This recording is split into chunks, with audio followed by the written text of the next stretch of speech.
Olá, muito bom dia para você. Essa edição do Record News Rural desta quinta-feira está começando. Continue com a gente. Olha, a exportação de carne suína no Brasil bateu novo recorde em 2025. Os dados são da Associação Brasileira de Proteína Animal. As exportações brasileiras de carne suína atingiram 1.510.000 toneladas. Em 2025, uma alta de 11,6% em relação a 2024, um novo recorde para o setor. Com o desempenho, o país deve superar o Canadá, assumindo a terceira posição entre os maiores exportadores mundiais da proteína. O resultado anual foi influenciado pelos embarques de dezembro, com 137,8 mil toneladas, volume quase 26% maior em relação a dezembro de 2024. Em receita, foi registrada uma alta de pouco mais de 19% no comparativo anual. Principal destino da carne suína brasileira em 2025, as Filipinas importaram quase 400.000 toneladas, um crescimento de 54,5% comparado a 2024. Em seguida aparecem China, Chile, Japão e Hong Kong. Um pescador tem chamado a atenção na região de São José do Rio Preto, no interior paulista. Ele é conhecido como o rei do pirarucu. Apesar da espécie ser exótica nos rios da região, ele se tornou especialista em capturar esse gigante da água doce. Roberto faz questão de gravar os vídeos da sua rotina de pescaria para comprovar que os peixões que ele pesca são de verdade mesmo. Aí, pessoal, olha o pirarucu. Olha o pirarucu, gente. Olha isso. Olha isso.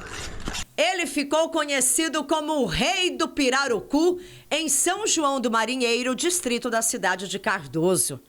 A última façanha foi a captura de um pirarucu de cerca de 160 quilos e 2,5 metros de comprimento. Olha o tamanho do peixe, gente. Olha o tamanho do peixe, gente. O pirarucu é um peixe natural da Amazônia, mas há alguns anos tomou conta dos rios da nossa região e a pesca dele é permitida. Por ser uma espécie topo de cadeia e não nativa aqui da nossa bacia, ela é altamente predatória para as demais espécies, podendo inclusive causar um desequilíbrio ambiental.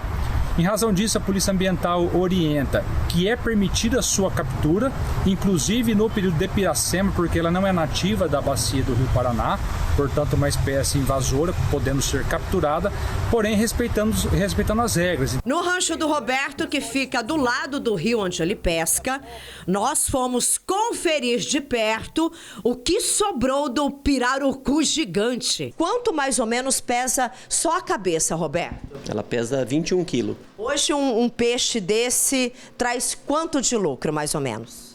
Mais ou menos R$3.000. Esse é um dos pedaços, posso pegar?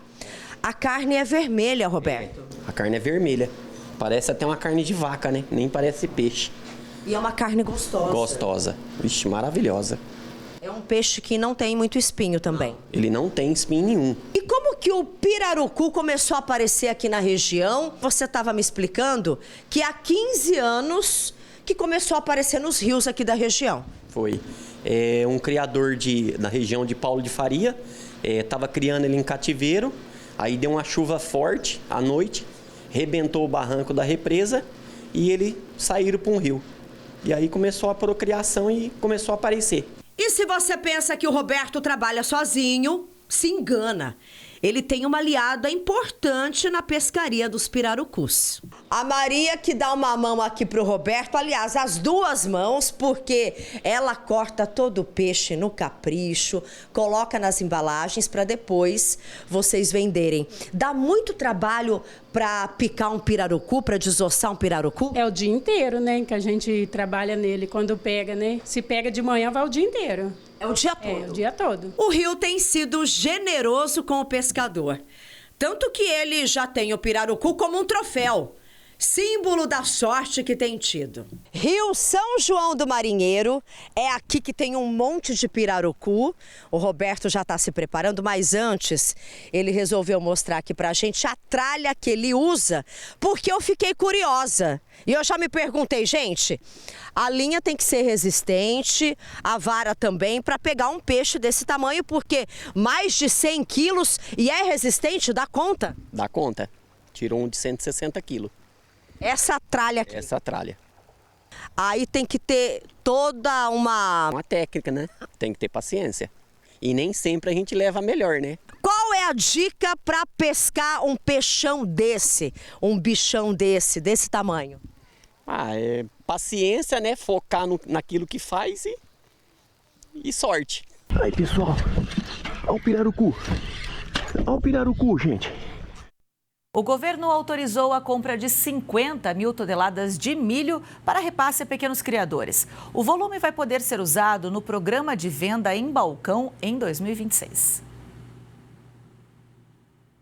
A portaria, publicada pelos Ministérios da Agricultura, Fazenda e Desenvolvimento Agrário e Agricultura Familiar, também autoriza o uso de até 80 milhões de reais para a equalização de preços na venda desse milho aos pequenos criadores de animais, atendidos pelo programa. A Conab informou que a autorização libera a retomada da venda de milho no Distrito Federal e nos 20 estados que já executam o programa. Atualmente, a Conab tem 108,9 mil toneladas de milho em estoque, que podem ser comercializados pelo programa de venda em balcão.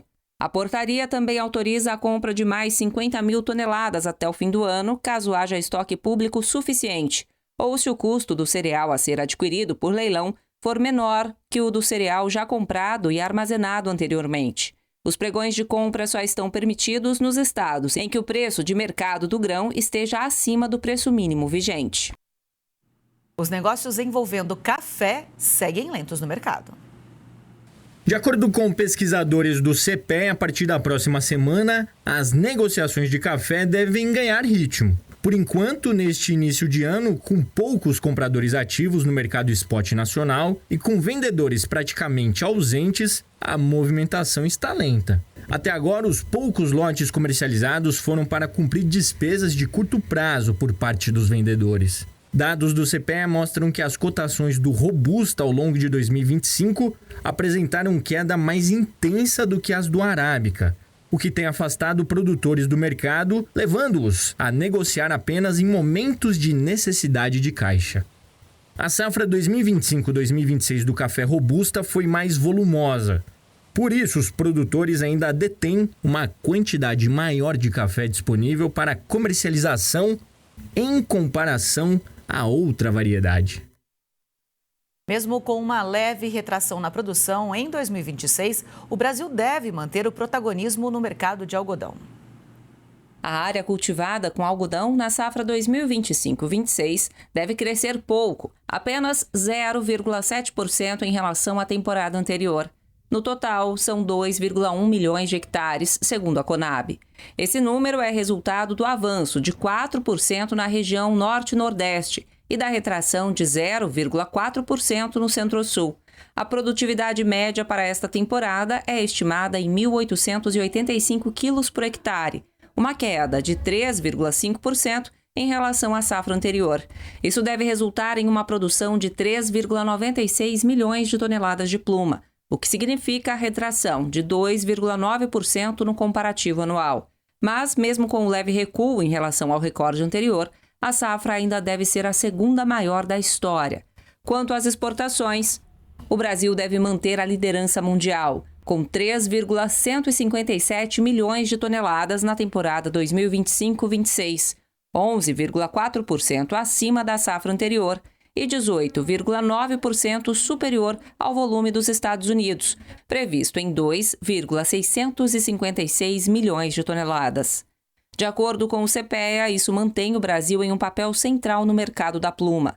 As exportações firmes são o principal canal de escoamento da volumosa oferta interna. Pesquisadores do CPEA apontam também que no mercado externo, o Brasil continua se destacando pela escala produtiva e pela competitividade, além dos avanços em rastreabilidade e sustentabilidade. O comportamento do dólar ainda é um fator decisivo para a remuneração dos negócios, tornando essencial o acompanhamento da paridade de exportação em relação aos preços internos para a tomada de decisão. Confira agora como fica o tempo hoje em todo o país.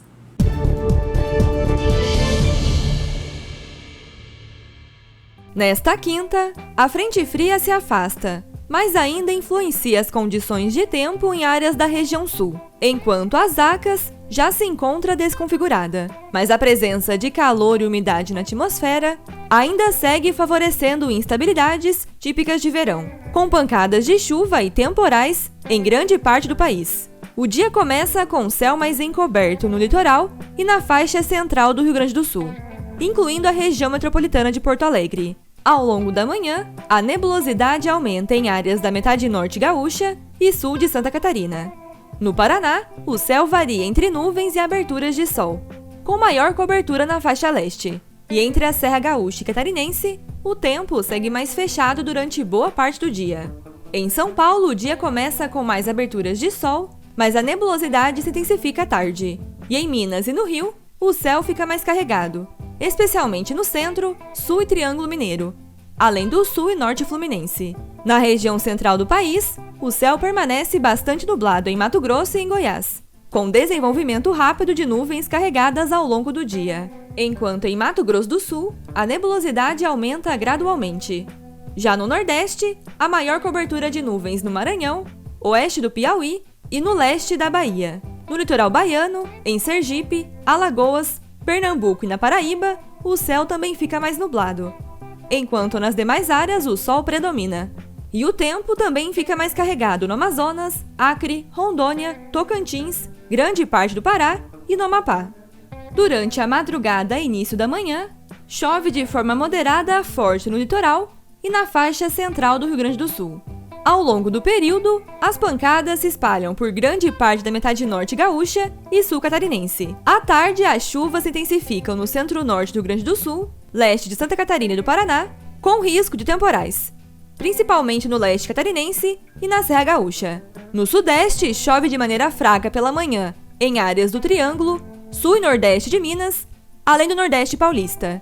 À tarde, as pancadas ganham força em São Paulo, centro, sul e sudoeste de Minas, além do extremo sul do Rio, com chuva moderada a forte e risco de temporais entre o sul de Minas e o nordeste paulista. Já no Espírito Santo e norte de Minas, a chuva ocorre de maneira mais fraca. Também chove desde cedo em Mato Grosso e norte de Goiás. Entre o fim da manhã e a tarde, as pancadas se intensificam nessas regiões, com chuva moderada a forte e risco de temporais na faixa norte mato-grossense. E em Mato Grosso do Sul, a atuação de uma baixa pressão no Paraguai favorece chuva mais forte em grande parte do estado, enquanto em áreas mais a oeste, seguem com tempo um pouco mais firme. No Nordeste, chuvas fracas a moderadas pela manhã no litoral e interior da Bahia, além do Maranhão e oeste do Piauí. À tarde, a chuva ganha força nessas áreas, e há risco de temporais no extremo oeste do Maranhão. Entre Sergipe, Alagoas e o litoral da Bahia, as pancadas também podem ocorrer de maneira mais forte, enquanto no Ceará e no Rio Grande do Norte, há previsão de chuva fraca. E no norte, segue chovendo de forma moderada a forte no Amazonas, Acre, Rondônia, Tocantins, norte do Amapá e em grande parte do Pará, com risco de temporais. E a situação é de perigo entre o leste do Pará e norte do Tocantins, para volumes mais elevados de chuva. No interior do Nordeste e oeste de Mato Grosso do Sul, o tempo segue mais seco, principalmente no oeste da Paraíba, Rio Grande do Norte e leste do Ceará, onde a umidade do ar pode ficar abaixo dos 20% nesta quinta-feira. Rajadas de vento variam em grande parte da região Nordeste, norte de Roraima, Amapá, região dos Lagos no Rio, além do Rio Grande do Sul, e devem ser mais fortes no sul gaúcho, podendo chegar até os 70 km por hora. E em relação às temperaturas para esta quinta, máximas de 26 graus em Brasília, 28 em Goiânia, 30 em Porto Alegre, 31 em São Paulo, Curitiba e em Salvador e até 34 graus no Rio. O Amazonas fez história em um importante concurso internacional de queijos na França. O estado conquistou uma medalha de ouro e uma de bronze. Altazes fica a cerca de 110 quilômetros de Manaus. Aqui é produzido um dos queijos mais premiados do Brasil. A Terra do Leite participou de um concurso internacional em Paris. 2 queijarias de Altazes representaram o Brasil: a tradição da Lourdes e a queijaria original. O desempenho foi impressionante. A queijaria Tradição da Lourdes conquistou a medalha de ouro com queijo maturado com café. Só o processo de maturação do queijo demora cerca de 30 dias e o sabor impressiona. A qualidade desse queijo é algo surreal. A gente nunca tinha provado um queijo tão maravilhoso como esse, que é daqui da cidade de Altazes, da Vila do Novo Céu. Arleane é responsável pela produção desse queijo. Ter ganhado uma medalha de ouro em um evento internacional foi um feito histórico. Ir para a França e trazer um queijo, trazer uma medalha de ouro num queijo maturado, primeiro queijo maturado no Amazonas, assim, é um orgulho, sabe assim, não tem nem palavra para descrever a sensação na hora. Eu chorei muito, foi muito emocionante. O processo de produção desses queijos requer um padrão de qualidade elevadíssimo. É o queijo coalho, ele é imerso numa solução de café. Ele vai ficar um tempo nessa solução para ele ir conseguindo essa tonalidade, né, do café. Aí depois desse processo, ele vai ficar numa prateleira os 30 dias sofrendo o processo de virada. Todo dia você tem que virar, observar se ele não está sofrendo nenhuma rachadura, se tem que umidificar ele. É esse o processo. É diário. Além do queijo maturado com café e de búfala, os produtores rurais também inovam com condimentos que só tem aqui no Amazonas. Tem queijo condimentado com tucumã, com castanha, com orégano e muito mais. Por aqui, a qualidade e a criatividade andam lado a lado. Em Altazes, a gente encontra uma das maiores produções de laticínios do Amazonas. Hoje o nosso rebanho em Altazes ele é estimado a aproximadamente 95 mil animais, sendo eles bovinos e bubalinos. Isso corresponde a uma produção de leite de aproximadamente 12 milhões e 500 mil litros de leite ao ano, que equivale a 1.250 toneladas de queijos produzidos ao ano. E em meio a essa rota do leite, a nossa equipe também conheceu a Agrofazenda Paiva, um legado de 4 gerações que há 56 anos dedica a vida à produção de laticínios. O trabalho começa logo cedo, assim que o sol nasce. O vaqueiro ordeia os animais e todo o leite que é retirado é levado para os produtores de queijo. Um trabalho de muitas mãos que eleva o padrão de qualidade dos queijos que competem internacionalmente. A queijaria original, que também foi à França este ano, recebe o leite chegando ainda quente das fazendas. E depois de um longo processo de produção, os queijos ficam prontos para serem embalados e etiquetados com a marca de Altazes. A queijaria também vem ganhando destaque. Além da França, este ano a fábrica conquistou medalha de prata com um queijo coalho de búfala em um concurso internacional de queijos em Blumenau. E para isso existe um segredo, um ingrediente que não pode faltar. O segredo é trabalhar, fazer o básico, né? Queijo tradicional básico, mas com aquela pitadinha de amor. E assim, do interior do Amazonas para o mundo, as queijarias mostram que tradição, inovação e muita dedicação são ingredientes que fazem do queijo um produto de excelência. O setor de máquinas agrícolas registrou um crescimento de cerca de 8% em 2025. Para 2026, a projeção é de um desempenho mais fraco. O que pode limitar o crescimento este ano? Para analisar o assunto, a gente conversa agora com Pedro Estevão, presidente da Câmara Setorial de Máquinas e Implementos Agrícolas, da ABMAC. Bom dia, Pedro. Seja muito bem-vindo. Bom dia, Ingrid. Muito obrigado pela oportunidade de conversar com vocês. Bom, esse ano a gente diminuiu um pouquinho, a gente deve fechar o ano com 8%, a gente não tem o dado fechado de dezembro, mas deve fechar o ano com 8% 2025 em relação a 24%. Para o pessoal entender, os 8% significa faturamento descontado da inflação. Se for o nominal, que aí você coloca a inflação, daria uns 12% acima. O ano de 2025, ele, historicamente, ele é um ano de um perfil de venda não tão alto, ou seja, é considerado baixo, porque nos anos bons, lá em 22, 23, a gente chegou a faturar 99 bilhões, ou seja, o setor faturou 99 bilhões. Em 23, faturou 77 bilhões. E agora em 25 a gente está faturando 67 bilhões, ou seja, está bem abaixo do que seria um ano muito bom. Ou seja, o mercado não é 99 bilhões nem 67 bilhões, é algo em torno de 75 bilhões, que seria o volume normal. Agora, o que aconteceu o ano passado para a gente estar com essa performance? Primeiro, os preços das commodities, principalmente grãos, estão num patamar baixo, né? Se a gente for lá a bolsa de Nova York, soja está $10 o bushel, que é 27 quilos. Nos bons anos, isso estava $17 o bushel. Então, o preço estava muito, muito acima, ou seja, a rentabilidade do pessoal que plantava soja e milho era muito alta. E agora está numa rentabilidade menor. O excesso de oferta mundial de soja e milho faz com que o preço caia. Isso não traz, assim, os agricultores não estão tendo prejuízo, mas você tem uma rentabilidade menor. Além dos preços da soja e milho, que representam 60% do mercado de máquinas agrícolas, nós tivemos juros de financiamento do Plano Safra que o agricultor não considera um juro baixo, né? O Moder Frota, que é a principal linha de financiamento, está 13,5%. O agricultor, apesar de ser um juro, quando comparado aos outros juros que você vai no mercado, ainda é baixo, o agricultor não acha isso baixo. Então, você tem esse problema de taxa de juros. Além disso, nós estamos com um problema de crédito, né? Os bancos têm feito uma análise de crédito muito restritiva, eles não têm emprestado facilmente. Qualquer problema de crédito que tenha no passado, eles não emprestam para o agricultor.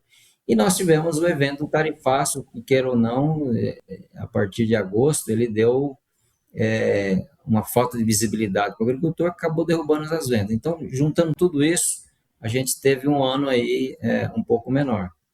Para o ano que vem, para 2026, a nossa previsão inicial é um aumento de 3,4%, esse é em cima de 25%. É um aumento bastante pequeno, porque a gente não consegue enxergar nenhum gatilho que faça que o mercado melhore do estado atual, nem piore, ou seja, os preços das commodities não parece, não tem perspectiva de mudar dos preços atuais.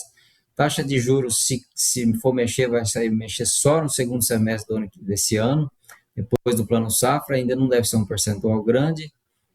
Então, a gente não vê muitas modificações aí no mercado. Então, por exemplo, a gente entende que o mercado deve ficar muito parecido, 2026 deve ser muito parecido com 2025. Pedro, então a gente tem aí, né, muitas informações, a gente tem uma junção de fatores, né, que explicam o movimento de 8%, né, de 2025 e também o possível movimento menor, aumento menor, digamos assim, vai aumentar um pouquinho, a projeção é essa, mas não num ritmo bem mais baixo, né?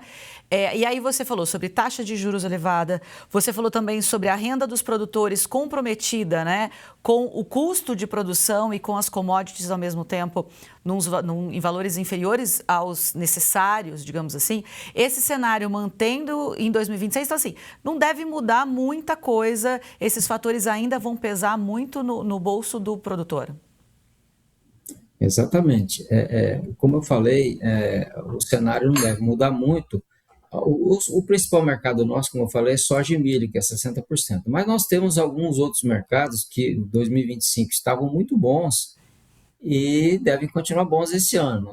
Nós temos o café, citros, pecuária, até algodão, são mercados menores, mas que estavam muito bons. Então, isso também faz um contrapeso. Ou seja, quando a gente fala mercado, a gente está falando sobre todos os produtos agrícolas, tanto máquinas como o produto agrícola em si. Ou seja, o mercado é algo bastante grande.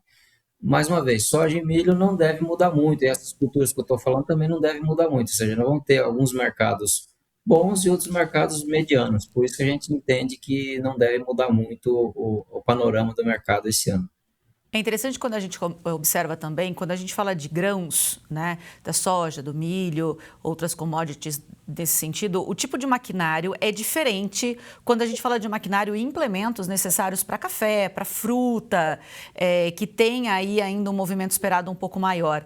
E isso interfere também nos valores, né? Porque um grande maquinário, quanto maior o maquinário mais tecnológico, mais caro, digamos assim, e os maquinários menores, muitas vezes para agricultura familiar, são maquinários menores e mais baratos. Isso também influencia nesse resultado? Com certeza, né? Para você ter uma ideia, a venda de tratores esse ano está 20%, estava até então 20% acima do ano passado. E aí você fala, pô, mas está vendendo 20% a mais de trator e o faturamento só cresce, está falando em crescer 8%. É justamente por causa desse fenômeno, ou seja, se você pegar agricultura familiar, café, citros e pecuária, são tratores menores, ou seja, são implementos diferentes dos implementos para grãos. E tem um valor menor. Então, você tem um aumento das vendas desses implementos, mas eles têm um ticket menor. Então, faz com que você tenha uma venda em valor um pouco menor. Então, esse fenômeno realmente acontece. Quando a gente fala de tendência de mecanização para 2026, a gente percebe cada vez máquinas mais tecnológicas, a gente percebe cada vez mais automação, IA presente nesse equipamento, que também aumenta o valor, agrega, né, esse valor nos equipamentos adquiridos. Com certeza, né? A gente chama de tecnologia embarcada, que sustenta a chamada agricultura digital. Que é composto de uma porção de elementos, né?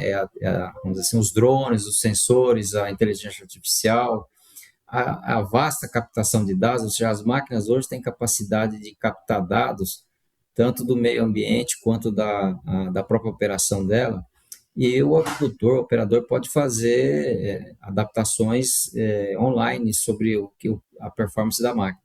Ou seja, a inteligência artificial começa a entrar aí nessas máquinas.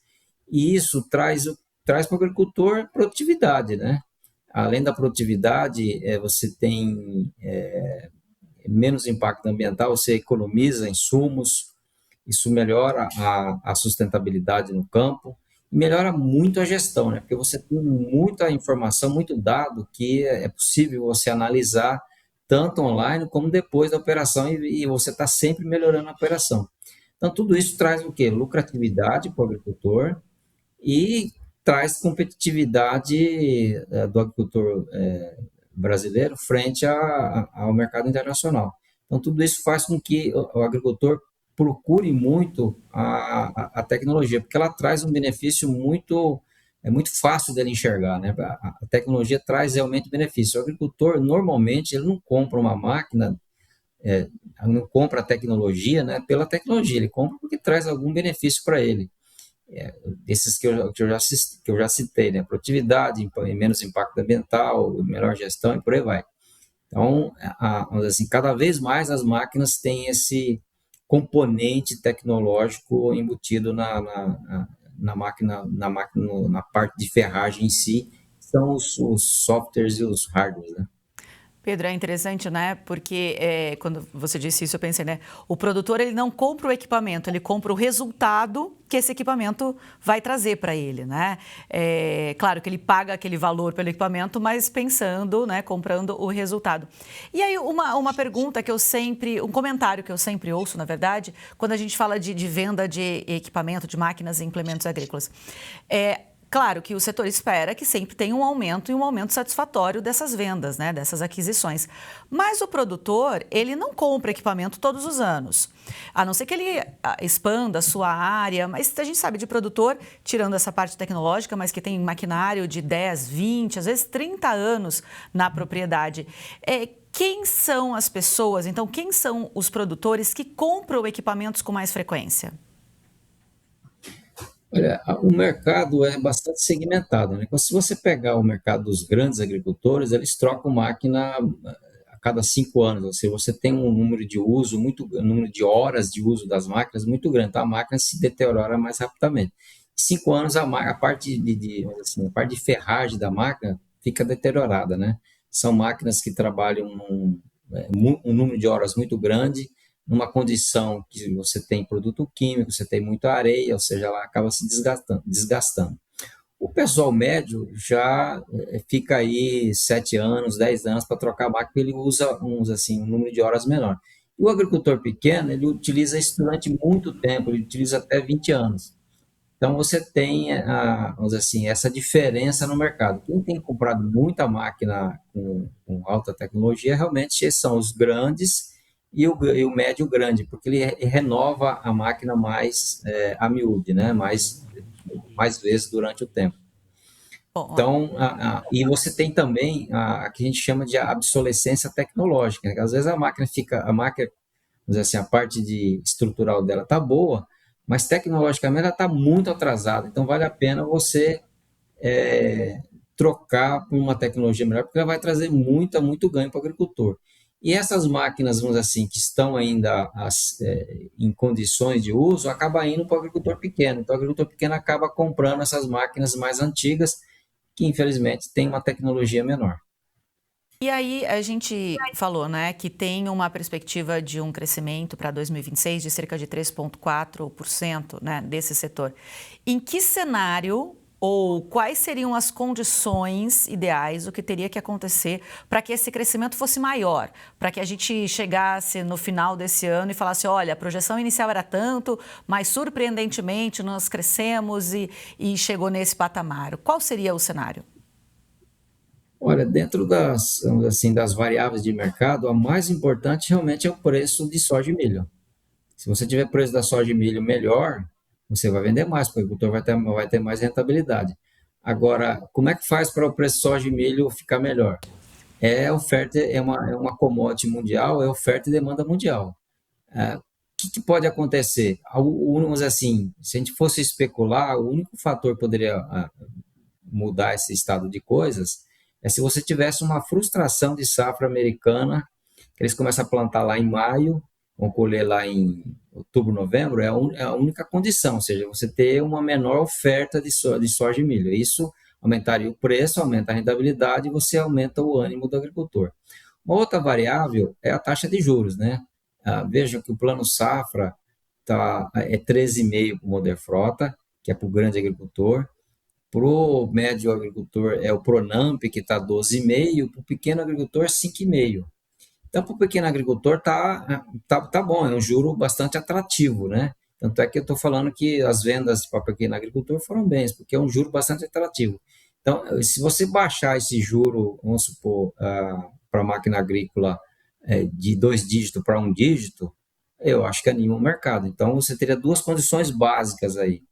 Preço de soja e milho melhor e taxa de juros do plano safra com 1 dígito, né? Isso aí melhoraria bastante o mercado. Bom, Pedro, a gente segue acompanhando, então, toda essa movimentação do mercado. A gente sempre tem uma expectativa muito grande, né, para plano safra, para como que as coisas vão se desenrolar ao longo do ano. A gente segue com essas expectativas em alta para que a gente chegue realmente, então, no final do ano e diga que esse crescimento foi maior. É isso que gostaríamos, né? Com certeza, né? O mercado de máquinas agrícolas, o mercado de agrícola em geral, ele tem uma flutuação muito grande, né? Então, nós estamos vivendo um período que a gente chama de um pouco de baixa, né? Mas é uma baixa que a gente chama conjuntural, não é estrutural. Estruturalmente, nós estamos bem, né? E se você olhar a longo prazo, o Brasil tem que crescer as exportações. Quando eu falo longo prazo, é em torno de 10 anos. Teria que aumentar as nossas exportações em torno de 30%, ou seja, tem muito mercado para crescer. Então, mais uma vez, estruturalmente estamos muito bem. Se você olhar a longo prazo, nós não vemos nuvens negras, ou seja, não vemos céu de brigadeiro. Mas, vamos dizer assim, no curto prazo, no conjuntural, nós temos essas dificuldades que eu acabei de comentar com você. Basicamente, preço de commodity e taxa de juros. É isso, a gente segue acompanhando. Eu agradeço mais uma vez pela sua participação. Um ótimo dia para você. Obrigado. E assim a gente encerra essa edição do Record News Rural de hoje. Muitíssimo obrigada pela sua companhia. Até amanhã.